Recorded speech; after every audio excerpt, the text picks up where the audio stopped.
नमस्कार, आप देख रहे हैं लोक भारती डिजिटल और अब वक्त है ताज नगरी की हर बड़ी खबर पर एक पैनी और सटीक नजर डालने का। शमशाबाद की धरती पर शौर्य का महासंग्राम, वीर शिरोमणि महाराणा प्रताप की भव्य प्रतिमा का हुआ ऐतिहासिक अनावरण। जरा देखिए ताज नगरी आगरा के शमशाबाद की इन ऐतिहासिक तस्वीरों को, जहां देश के रक्षा मंत्री राजनाथ सिंह ने अपने हाथों से मेवाड़ के अजय योद्धा महाराणा प्रताप की मूर्ति का अनावरण कर इतिहास रच दिया है। एपी इंटर कॉलेज का ये पूरा मैदान इस वक्त क्षत्रिय गौरव और राष्ट्रभक्ति के नारों से सराबोर हो चुका है। कार्यक्रम की शुरुआत में एनसीसी के जांबाज कैडेट्स ने रक्षा मंत्री को गार्ड ऑफ ऑनर देकर सल्यूट किया। जनसभा के विशाल मंच पर रक्षा मंत्री राजनाथ सिंह के साथ सूबे के कद्दावर नेता और प्रभारी मंत्री भूपेंद्र चौधरी भी मौजूद थे। शमशाबाद के इतिहास में ऐसी रैली पहले कभी नहीं देखी गई। चिलचिलाती धूप और गर्मी को मात देकर लाखों का जनसैलाब उमड़ पड़ा। जनता के सिर चढ़कर बोल रहा है महाराणा प्रताप का स्वाभिमान और हवा में लहरा रहे जोश से भरे हाथ। रक्षा मंत्री राजनाथ सिंह ने जनसभा के मंच से इस ऐतिहासिक भीड़ को संबोधित किया और उनका एक एक शब्द शमशाबाद के आसमान में गूंज रहा था। यह सिर्फ एक मूर्ति का अनावरण नहीं, बल्कि आने वाली पीढ़ियों के लिए राष्ट्र गौरव का एक नया अध्याय है। वीर शिरोमणि के जयकारे के साथ शमशाबाद में जनसैलाब का ऐतिहासिक नजारा गर्वान्वित तस्वीर बन गया। माननीय राजनाथ सिंह जी का इस भव्य आयोजन में आना हमारे आप सब के लिए एक ऐतिहासिक दिन है।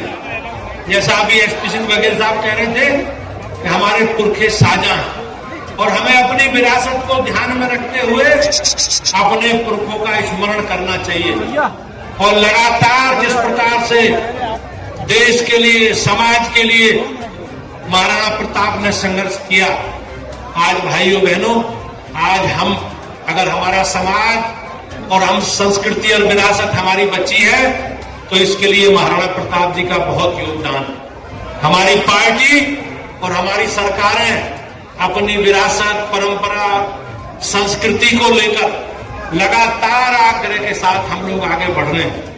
आज का ये कार्यक्रम उसी परिप्रेक्ष्य में है और ऐसे राष्ट्र नायकों को नमन करने का एक कार्यक्रम है जिन्होंने देश के लिए, समाज के लिए अपना सर्वोच्च न्यौछावर करने का काम किया। आज महाराणा प्रताप जी की भव्य प्रतिमा के अनावरण के अवसर पर मेरे अभिभावक देश के रक्षा मंत्री जी आगरा पधारे हैं।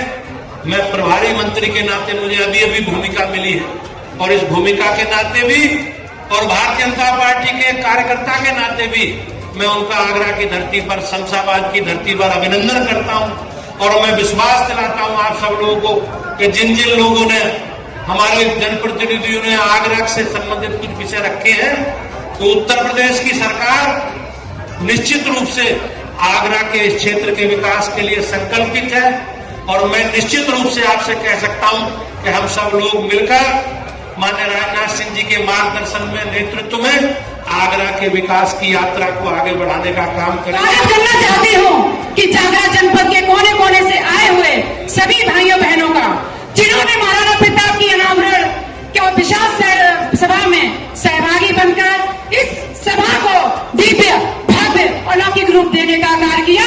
बारंबार आप सबको प्रणाम करती हूँ, आप सबका स्वागत, वंदन, अभिनंदन करती हूँ और आप सबका भी जोरदार तालियों से स्वागत करती हूँ। और भाइयों बहनों, स्वागत, अभिनंदन और सलाम दुआ कभी एक तरफा नहीं होना चाहिए। इसलिए मैं भी एक बार शीश झुकाकर आप सभी बहनों भाइयों का हार्दिक अभिनंदन करता हूं, आप सभी का स्वागत करता हूं। और बहनों भाइयों, आगरा की इस धरती पर वीरता, स्वाभिमान और देशभक्ति के अमर प्रतीक महाराणा प्रताप जी की प्रतिमा का अनावरण जो आज मैंने किया है, उससे मुझे अत्यधिक प्रसन्नता हुई है। और आज मैं कह सकता हूं, जहां जहां हिंदुस्तान में महाराणा प्रताप की प्रतिमा का अनावरण करने के लिए मुझे आमंत्रित किया जाता है, बराबर मैं उन कार्यक्रमों में पहुंचता हूं। एक कार्यक्रम को भी मैं छोड़ता नहीं, या कोई ऐसा कार्यक्रम जो महाराणा प्रताप से जुड़े हुए हों, उन कार्यक्रमों में जरूर जाता हूं। मैं मानता हूं कि महाराणा प्रताप का शौर्य, उनका त्याग और उनका संघर्ष, इतना बड़ा है कि हिंदुस्तान कभी मैं महाराणा प्रताप को भूल नहीं सकता। आगरा में युवाओं से सीधा संवाद, अखिलेश यादव ने रखा विजन इंडिया का रोड मैप। युवा शक्ति के बीच अखिलेश यादव, विजन इंडिया कार्यक्रम में गूंजे बड़े मुद्दे। आगरा में अखिलेश का युवा मंत्र, रोजगार, शिक्षा और भविष्य पर खुलकर बोले। विजन इंडिया कार्यक्रम में युवाओं के सवाल, अखिलेश यादव के जवाब बने चर्चा का विषय। युवाओं के दिल की बात सुनने पहुंचे अखिलेश यादव, आगरा में उमड़ी भीड़। 2027 की तैयारी या युवा क्रांति, आगरा में अखिलेश यादव का बड़ा संवाद। युवाओं के बीच सपा प्रमुख, विजन इंडिया कार्यक्रम से दिया बड़ा संदेश। आगरा में अखिलेश यादव का मेगा युवा संवाद, भविष्य की राजनीति पर फोकस। रोजगार से लेकर विकास तक, विजन इंडिया मंच से अखिलेश का बड़ा विजन।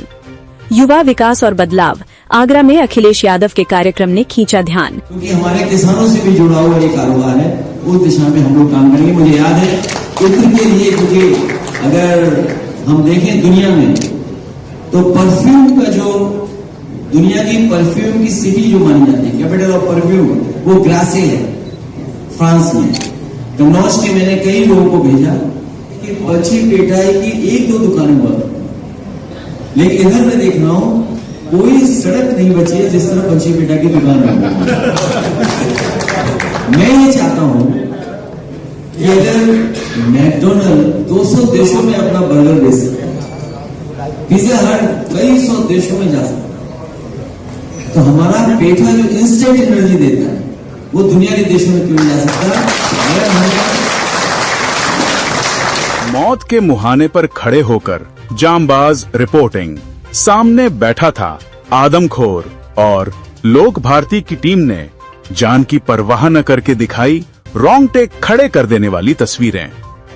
जरा दिल थाम कर देखिए, उत्तर प्रदेश के आगरा में जगनेर ब्लॉक से आई इस बेहद खौफनाक और रोंगटे खड़े कर देने वाली ग्राउंड रिपोर्ट को।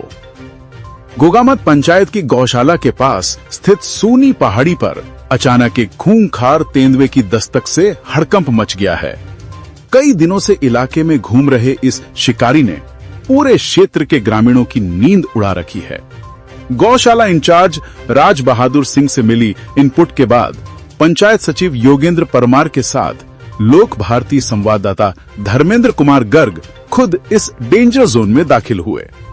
पहाड़ी के सन्नाटे में कुछ देर का इंतजार और तभी सीधे मौत से सामना हो गया। सामने साक्षात यमदूत बनकर बैठा था तेंदुआ, जो किसी भी पल झपट्टा मार सकता था। लेकिन सलाम है लोक भारती संवाददाता धर्मेंद्र कुमार गर्ग के जज्बे को, जिन्होंने अपनी जान की परवाह किए बिना ठीक उसी जमीन पर खड़े होकर इस खौफनाक मंजर की लाइव रिपोर्टिंग की, जहां मौत का साया मंडरा रहा था। तेंदुए की इस लाइव हलचल के बाद अब गौशाला के बेजुबान जानवरों और स्थानीय ग्रामीणों पर मौत का खतरा मंडरा रहा है। बड़ा सवाल ये है कि लोक भारती पर इस लाइव सबूत के बाद भी क्या वन विभाग सोया रहेगा या फिर किसी बड़े हादसे से पहले इस शिकारी को पिंजरे में कैद किया जाएगा। मेरा नाम धर्मेंद्र कुमार गर्ग। मैं अभी गोगामत गौशाला पे आया हुआ हूँ। यहाँ पर जो है अभी शाम का समय है और जो पीछे जो मेरे सामने 2 चीता थे, चीता है या तेंदुआ से तो बड़े थे, चीते ही लग रहे थे। पेड़ के पीछे चला गया है, आपको पीछे दिखाऊंगा। पीछे जो पेड़ दिख रहा है 3 है, वैसे यहाँ करीब 4 से 5 लोग गिनती में है।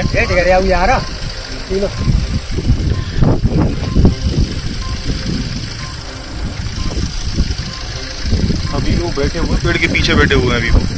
अभी जस्ट पीछे चले गए। अभी पहली वीडियो में है वो, उसमें दिख रहा है आराम से। हम खड़े हैं गौशाला, गोगामत गौशाला के पास। यहाँ पर ये पहाड़ी है, यहाँ पर अभी हमने लाइव चीता देखा है और वो 3 हैं उस पेड़ के पीछे बैठे हुए हैं। मैं आपको दिखाता हूँ।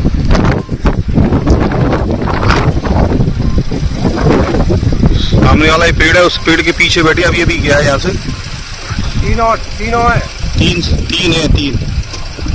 पीछे बैठे हुए हैं।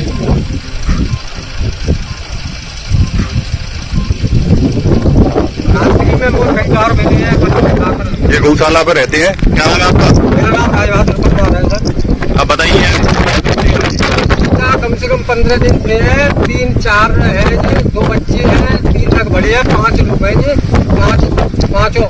अब ये यहाँ पर है, थोड़ा गौशाला के पास में पहुंचेंगे। पहले गौशाला पे इन्होंने हादसा भी कर दिया था और वहाँ बहुत बड़ा खतरा पैदा हो रहा है, इसलिए मैं आपको लाया लाइव दिखाने के लिए कि देखो वो बैठे हैं सामने वाले पेड़ के पीछे बैठे हुए। अभी बाहर से अंदर चलेंगे। आदेशों को ठेंगे पर रखा और सरकारी अल्टीमेटम की धज्जियां उड़ा दी। आगरा में अतिक्रमणकारियों का दुस्साहस। अब किसी भी वक्त चलेगा पीला पंजा। गौर से देखिए ताज नगरी आगरा की इन तस्वीरों को। रक्षा संपदा विभाग की दी हुई 9 जून की डेडलाइन बीत चुकी है, लेकिन मजाल है कि बिजली घर चौराहा और आगरा किला रोड से एक भी अवैध तिरपाल या ठेला हटा हो। हालात जस के तस बने हुए हैं और सरकारी नोटिस को रद्दी का टुकड़ा समझकर कूड़ेदान में फेंक दिया गया है। बिजली घर से लेकर अमर सिंह गेट तक और रविदास नगर से लेकर रामलीला मैदान तक अभी भी अवैध ढाबे, ठेले और झुग्गियां धड़ल्ले से पैर पसारे खड़ी हैं। आखिर ये बेखौफ अतिक्रमणकारी किसके दम पर सरकारी आदेशों को हवा में उड़ा रहे हैं? सूत्रों के माने तो पर्दे के पीछे खेल रहे कुछ रसूखदार और स्थानीय भूमाफियाओं का इन्हें पूरा संरक्षण है। यही वजह है कि वीवीआईपी पर्यटन क्षेत्रों में पर्यटकों का रास्ता रोककर खड़ी ये अवैध दुकानें प्रशासन को खुली चुनौती दे रही हैं। लेकिन याद रहे, अब सन्नाटे के बाद का तूफान आने वाला है। नोटिस का वक्त खत्म हो चुका है और अब सीधे एक्शन की बारी है। रक्षा संपदा विभाग भारी पुलिस बल के साथ किसी भी पल किसी भी वक्त बलपूर्वक ध्वस्तीकरण की महाकार्रवाई शुरू कर सकता है। कागजी चेतावनी के बाद क्या अब आगरा की सड़कों पर गरजेगा सरकारी बुलडोजर या फिर सुस्त विभागों की ढिलाई से माफियाओं के हौसले यूं ही बुलंद रहेंगे? आगरा के ट्रांस यमुना थाना क्षेत्र में ईंट मंडी के सामने तेज रफ्तार डंपर ने बाइक को पीछे से टक्कर मार दी, जिसमें महिला ओमवती की दर्दनाक मौत हो गई। भरतपुर निवासी 50 वर्षीय ओमवती अपने भतीजे जितेंद्र के साथ आगरा के निजी अस्पताल में दवा लेने जा रही थी। शनिवार सुबह करीब 9:30 बजे हुए हादसे में टक्कर इतनी भीषण थी कि ओमवती ने मौके पर ही दम तोड़ दिया। हादसे के बाद घटनास्थल पर लोगों की भारी भीड़ जमा हो गई और इलाके में अफरा तफरी का माहौल बन गया। भीड़ बढ़ती देख डंपर चालक वाहन मौके पर छोड़कर फरार हो गया, जिसकी तलाश में पुलिस जुट गई है। सूचना मिलते ही ट्रांस यमुना थाना पुलिस मौके पर पहुंची और शव को पोस्टमार्टम के लिए भेज दिया। हादसे में घायल जितेंद्र का पुलिस की देखरेख में उपचार कराया गया और उसकी हालत खतरे से बाहर बताई जा रही है। थानाध्यक्ष हरेंद्र कुमार ने बताया कि डंपर को कब्जे में लेकर मुकदमा दर्ज करने की कार्रवाई की जा रही है। आगरा के किरावली के अभुआपुरा मार्ग स्थित रेलवे ट्रैक के किनारे झाड़ियों में 13 वर्षीय प्रिंस उर्फ गुल्लू गंभीर घायल अवस्था में खून से लथपथ मिला। स्थानीय बच्चों की सूचना पर पहुंचे लोगों ने देखा कि किशोर के सिर और चेहरे पर ईंट पत्थरों से हमले के गहरे निशान थे। सूचना मिलते ही प्रभारी निरीक्षक सत्यवीर सिंह पुलिस बल के साथ मौके पर पहुंचे और घायल को तत्काल अस्पताल भिजवाया। चिकित्सकों ने हालत नाजुक बताई, लेकिन उपचार के दौरान प्रिंस ऑफ गुल्लू ने दम तोड़ दिया। मृतक की पहचान अभुआपुरा निवासी बच्चू सिंह के 13 वर्षीय पुत्र प्रिंस उर्फ गुल्लू के रूप में हुई। घटना स्थल से पुलिस ने महत्वपूर्ण साक्ष्य जुटाए और आसपास के लोगों से पूछताछ शुरू कर दी। प्रारंभिक जांच में मामला रंजिश या आपसी विवाद में किए गए जानलेवा हमले का प्रतीत हो रहा है। किरावली क्षेत्र में घटना के बाद दहशत का माहौल है और पुलिस हमलावरों की तलाश में लगातार दबिश दे रही है।